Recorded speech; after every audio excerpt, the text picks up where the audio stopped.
story that you feel was on the tip of everyone's tongue, but you had the privilege of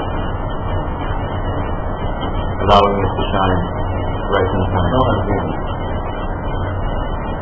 Okay, so lovely. I was sitting in my office, it was 4 o'clock. Hello. We were preparing, and by 4 o'clock we've done most of the pages, we were just finalizing things and preparing for page 1. And maybe the lad walked in my office with 3 A4 pages. I had sliding doors between me and my assistant, he closed them, so I realized there was a problem. And he put the 3 pages in front of me and said, what do I do with these? So I read it, and there was the testimony of a judge on rigging of the elections in the Hill, which she attended, and by Christina the testimony.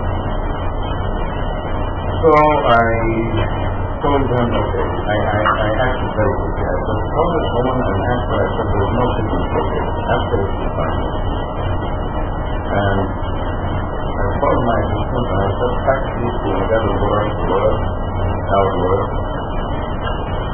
And I called my dad. I said, there's a fax now being sent to you. I need a legal opinion in 10 minutes. And by then, like he said, she's ready to sign. So I said, okay. I made a few copies. The story there down page 1. Put the story on top of the monthly room. We do that when we have a musibah. And tell them to start typesetting it. We have like a hard copy only. Like he said, okay, we'll send somebody to get the signature. I said, no, you and I are both. And on the way, the dad called me and said, if you have a woman's signature on these pages, you'll see it. So we got there, I kept the engine on, so like the legal, you have signed it in front of you, I will see my engine light. Back to the office with the signature, we saw the signature himself, and we turned up our car. I told them turn off your phone. I kept my phone on, and I was almost copy by copy with the distribution manager at the print house. I didn't want to appear there so that it doesn't look odd that every 3,000 copies he called me there, I'm up to 30,000, I'm up to them. And then he called me and said, I'm Vedat, things are on the truck. Hello? I turned off my phone. Because then I told the editorial team to put your phone on again. But at that stage I was the only one who had the power to block this paper from taking them out. So I said that if anybody calls you, just say call me. And I turned off my phone at 10 in the morning. Turned the phone at 10 in the morning, and my mother called on the spot. I said that the copy was not given at Alexandria. So I told her, and she hung up. And I called the distribution manager, and I said, I want you to start calling individual selling points, Bayan, the inner line, and check if they have security has collected the copies. And I said, if that's the case, I'm going to let security know that I'm going to print the story 10 days in a row, same story. And I'm going to make sure it's put out on the market. By 1 o'clock we were positive that the copies had been there. And the Delta, what happened was Mustafa Sayyid's men were collecting copies and the Markashman's men were collecting copies. Mustafa wanted to destroy them, the Markashman wanted to distribute them free. So they bought everything in the Delta and moved on to Alex. And bought the copies in Alex. By 3 o'clock we had had so much phone calls asking if we really did print a story about the judge, testimony of the judge on rigging the election. We ran it again. That's not because it had been done, but because people were basically gathering going up. And so, yeah, we did that, and prior to that we were the first non-governmental paper to get an interview from Mubarak.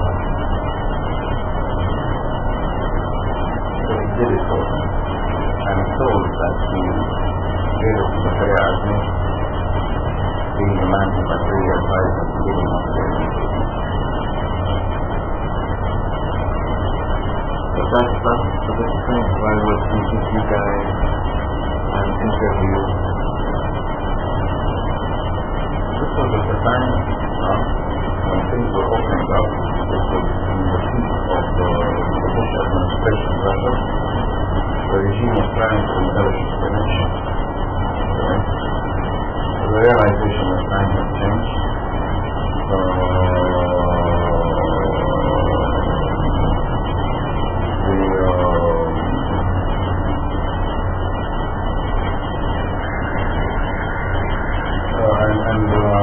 presidential election coming up, he needed fellows to give up his delegate status and start giving respect to the press. And we had an interview with Ayman Gomaa, and then Ayman Nour I was vice president of the health at the time. And so it's not publishing it on election day because of this. I blocked it.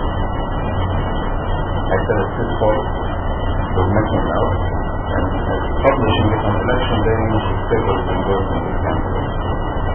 So I said no. I'm not sure what I said. It was you who kept delaying the interview.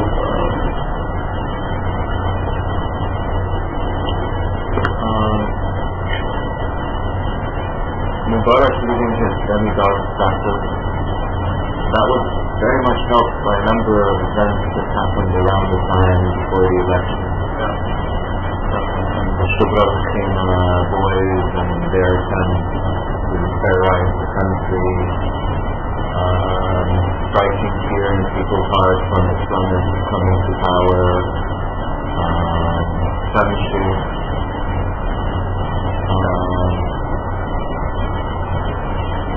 Would it be possible that perhaps the government has something to do with these events?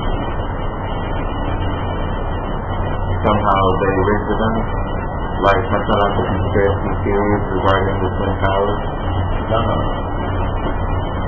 I don't subscribe to either. They are good at manipulating when they happen.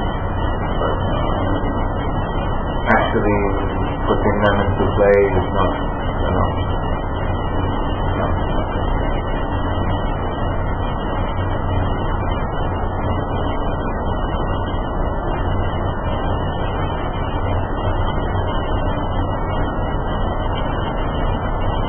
What story do you know, or did you know, you would not be able to write, even if you wanted to? Things that I've been told during the conference of the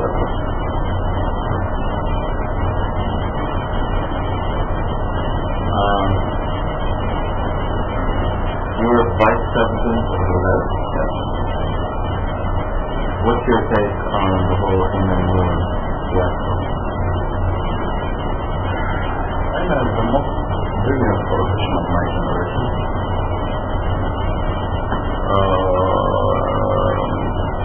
He was serious about his political party.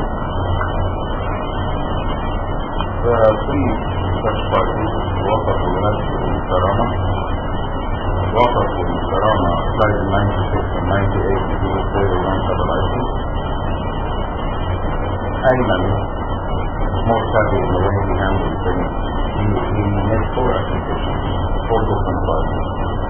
And so he was getting 4 times each, the others were getting in 4. 4 days before what was clearly a ruling in the favor of the left, government closed the tower and says that they get your license. And 88 days later they started systematic destruction of the state. It's sad. What they did was a smear campaign that Ayman is an American I was vice president of foreign affairs. I was in charge of anything. If there was any collaboration with anybody in the American admin or the services, I should have been charged sometimes. And foreign policy was disseminated by people and myself. We had a very clear policy. For the first time a party had a clear policy. We have technocrats who talk about organization and Tesla and right and policy for it. The problem of political parties is they don't have that interest. So they end up with resounding majority.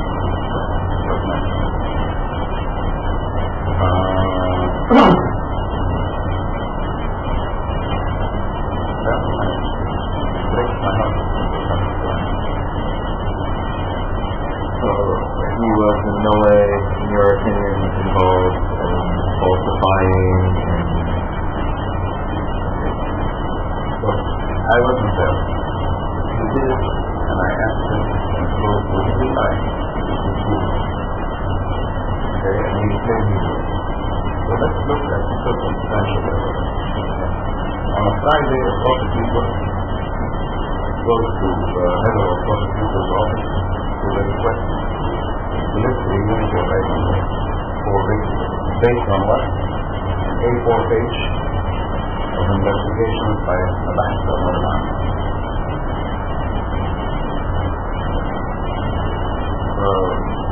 رئيس النيابة endorses it and passes it on to المحامي العام, passes it on to النائب العام, passes it on to وزير العدل on Friday.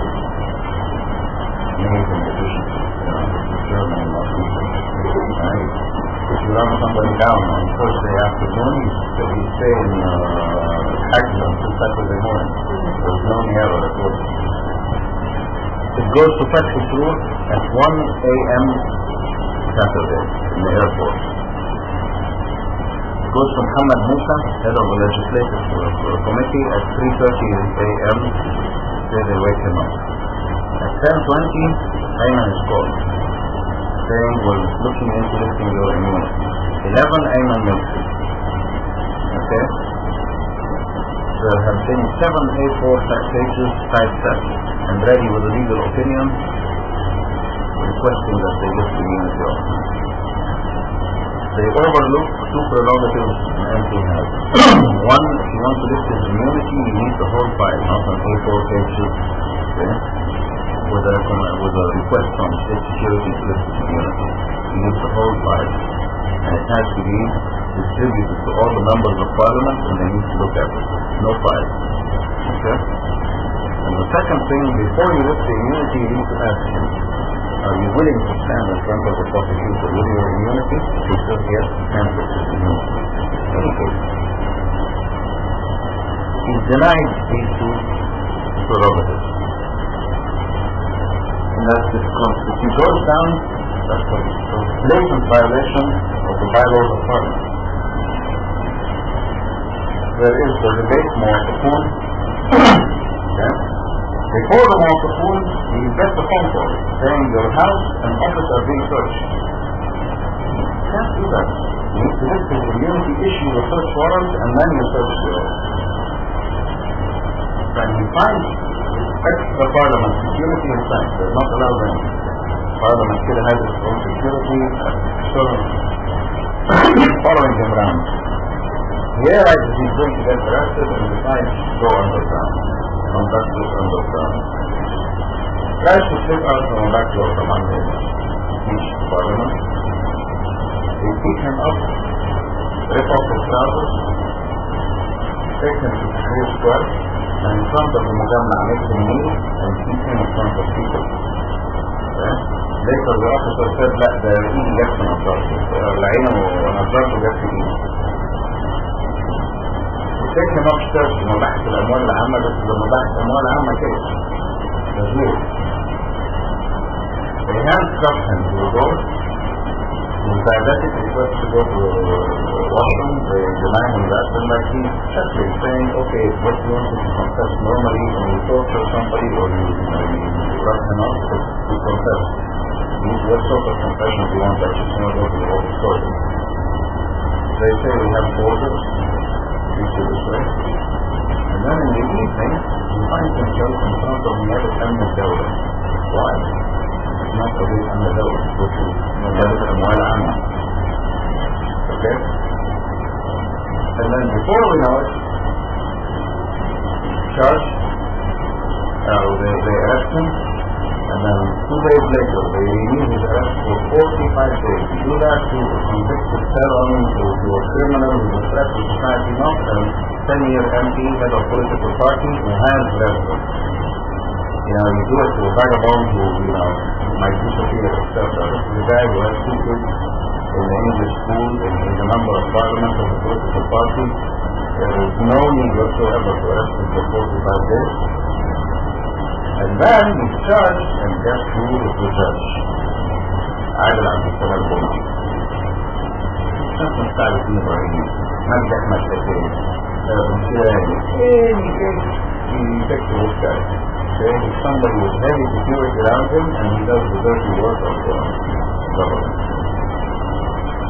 So I'm Sa'd ibn Ibrahim, and later was acquitted by the cassation court. I was there, Sheikh Khalifa, the head of the cassation court, said, هذا الرجل ما كان يجب أن يفضل للمحكمة. He said there was no case. Okay? So Ayman is كده, and then when it's time to look into his appeal to the cassation court, yes, he was Salah al-Bari. He was the same guy who conducted the investigation with Mekki and Basri. Does he say anything to me?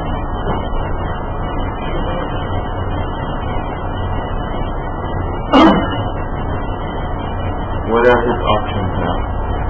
He's going to do time until Mubarak dies, or he's finishing his time. Breaks my heart that I killed Jamila very early on. And I stand back.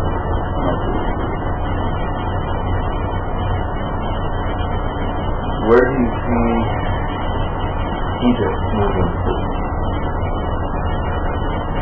يعني طبعا الحين كده رفع الدكتور جيلة كانت delayed every decision for the last 20 years. He hasn't taken a single decision.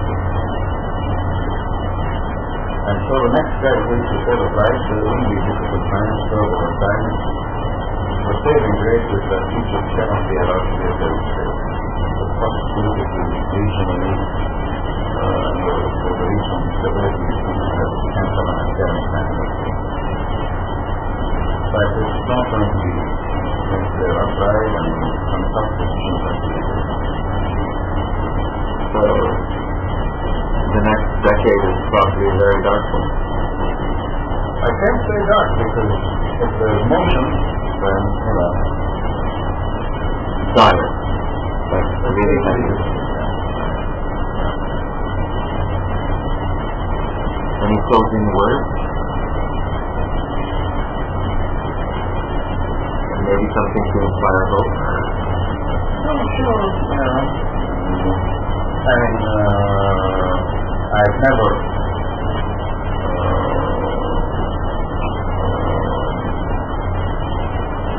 tried to embellish the output of things. I've had to accept some very difficult things, like the fact that I won't take judgment for the democracy. But one is to see our pro-reform. You need to have stamina, patience, and modesty. And here I am preparing for a new paper. I'm not done. I just have to get up every morning and turn. So, not to be put off by the difficult situation. It's going to be a difficult situation, but nothing that can't be overcome.